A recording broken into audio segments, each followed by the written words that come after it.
Tu te demandes pourquoi tu répètes toujours les mêmes dynamiques relationnelles toxiques?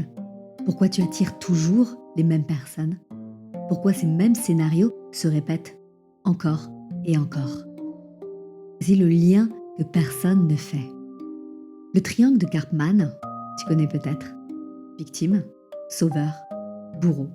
Ces trois rôles dans lesquels on tourne en boucle dans nos relations. Ce qu'on ne te dit pas, c'est que ce triangle fonctionne sur du carburant. Ce carburant, c'est l'autodévalorisation. Sans l'autodévalorisation, ce triangle s'effondre. Tu ne peux plus y entrer, tu ne peux plus y rester.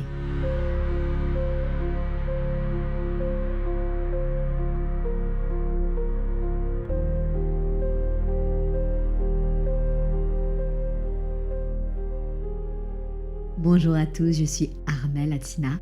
Je suis coach et mentor en leadership et charisme depuis plus de 15 ans.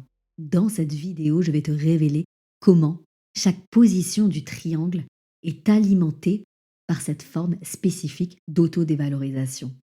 Et surtout, comment sortir de ce piège en guérissant ta relation à ta propre valeur. Parce que tu n'es pas coincé dans des relations toxiques à cause des autres. Tu es coincé parce que tu as appris à te dévaloriser pour entrer dans le jeu. Pour commencer, voici un petit rappel. Le triangle de Karpman, c'est un jeu psychologique où on tourne entre trois rôles. La victime, le sauveur, le bourreau, le persécuteur. On change de position sans même s'en rendre compte. Mais ce que personne ne t'explique, c'est que chaque position cache une autodévalorisation spécifique. Dans la position de la victime, celle-ci se dévalorise en s'attribuant l'impuissance. Elle dit « je ne peux pas, c'est trop dur pour moi, j'ai besoin qu'on m'aide, je n'y arriverai jamais seule ».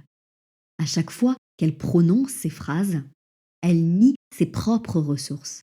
Elle contracte sa capacité d'action, elle s'enferme dans la dépendance. L'autodévalorisation de la victime, c'est « sans les autres, je ne suis rien, mes ressources internes n'ont pas de valeur ». Dans la position du sauveur, celui-ci se dévalorise en niant ses propres besoins.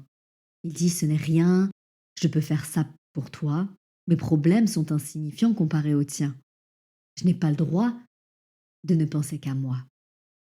Il tire toute sa valeur de son utilité aux autres. S'il n'est pas en train de sauver quelqu'un, il ne vaut rien. S'il s'occupe de lui, il est égoïste. L'autodévalorisation du sauveur, c'est ma valeur n'existe que quand je me sacrifie. Mes besoins ne comptent pas. Dans la troisième position, celle du persécuteur ou du bourreau, ça devient très intéressant aussi.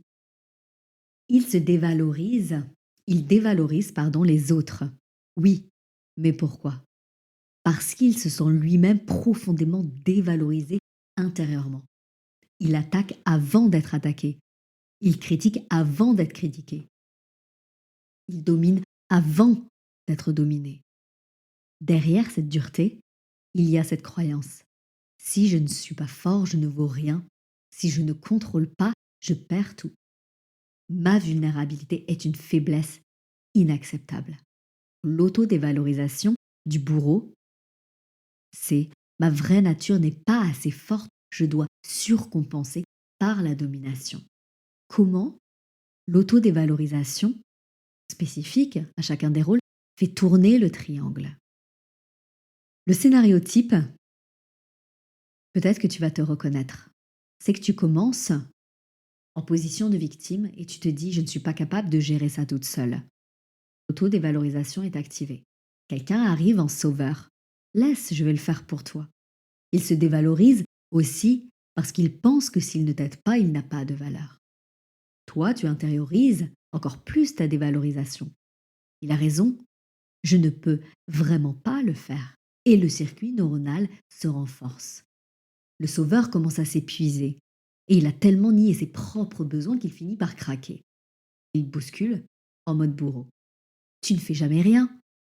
Je dois toujours tout gérer pour toi. Toi, tu retournes encore plus profondément dans le rôle de la victime. Il a raison. Je suis nulle. Même quand j'essaie, ce n'est pas assez. et le cycle recommence. Chaque tour renforce l'autodévalorisation de chacun. Ce qui est fascinant, c'est que le triangle ne peut exister que si tu acceptes de te dévaloriser. Si tu refuses cette dévalorisation, change de posture, tu sors du jeu automatiquement. La victime qui reconnaît ses ressources n'a plus besoin d'être sauvée. Le sauveur qui reconnaît sa valeur intrinsèque n'a plus besoin de se sacrifier. Le bourreau qui accepte sa vulnérabilité n'a plus besoin d'attaquer. L'autodévalorisation est le ciment de ce triangle. Sans elle, tout s'effondre. Maintenant, nous allons identifier ta position préférée et son autodévalorisation avec bienveillance et honnêteté avec toi-même. On en a tous un. On a tous un rôle préférentiel dans certains types de relations dysfonctionnelles qu'on peut avoir ou qu'on peut avoir eu. Un rôle dans lequel on se sent comme à la maison, même si c'est toxique. Si tu es souvent victime, ton auto-dévalorisation ressemble à ça. Je ne peux pas, c'est trop pour moi, j'ai besoin d'aide. Sans X, je ne m'en sortirai pas. Tu as appris que tes ressources internes n'ont pas de valeur, que tu dois dépendre des autres pour avancer, que l'autonomie n'est pas pour toi. Si tu es souvent sauveur, ton auto-dévalorisation ressemble au fait que ce que je ressens n'est pas important. Je dois être là pour les autres. Ma valeur égale mon utilité. Tu as appris que tu n'es pas aimable quand tu ne fais pas, quand tu ne donnes pas, que tes besoins sont un fardeau, c'est de l'amour conditionnel, que tu dois te sacrifier pour mériter l'amour. Si tu es persécuteur, bourreau, ton autodévalorisation est en lien avec ta vulnérabilité, comme on l'a dit. Je dois contrôler, sinon je perds tout. Ma sensibilité est une faiblesse. Il n'y a pas d'autre option que de dominer. Tu as appris que ta vraie nature n'est pas acceptable, que la douceur te rend faible, que tu dois porter un masque de force pour survivre. Quelle que soit ta position préférée, elle cache une auto-dévalorisation profonde. Tant que tu ne guéris pas, que tu ne libères pas cette dévalorisation, tu continues à tourner dans le triangle, donc dans cette dynamique relationnelle qui ne t'élève pas. Alors comment sortir du triangle en libérant l'autodévalorisation? Il y a une quatrième position qu'on appelle l'autonomie. C'est la position hors du triangle, celle où tu ne joues plus. Pour y accéder, tu dois libérer l'autodévalorisation de chaque rôle. Pour pour libérer la victime, c'est reconnaître tes ressources internes et affirmer « je peux, j'ai des capacités ». Je peux demander de l'aide sans nier mes ressources. Un exemple concret, chaque jour, identifie une situation où tu as résolu un problème seul. Écris-la. Ton cerveau apprend que tu as des ressources. Pour libérer le sauveur, c'est le fait de reconnaître ta valeur intrinsèque, d'affirmer j'ai de la valeur même quand je ne fais rien pour personne. Mes besoins comptent autant que ceux des autres. Je suis ma priorité.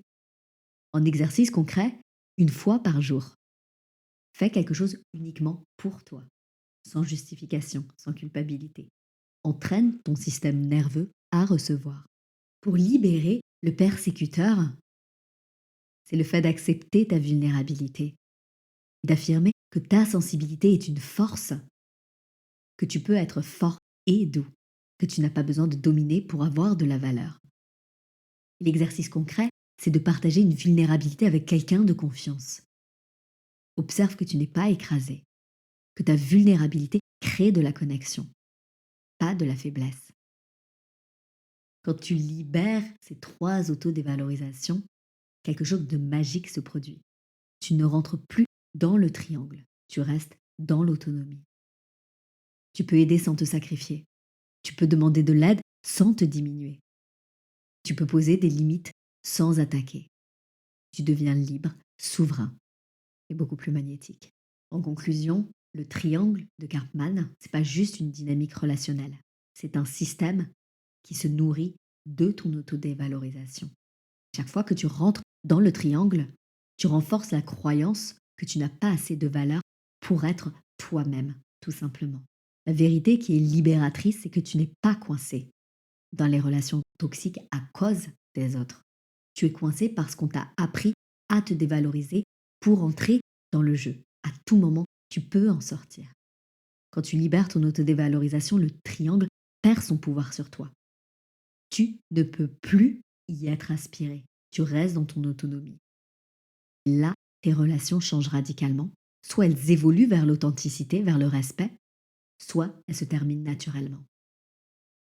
Dis-moi en commentaire quelle est ta position préférée dans le triangle.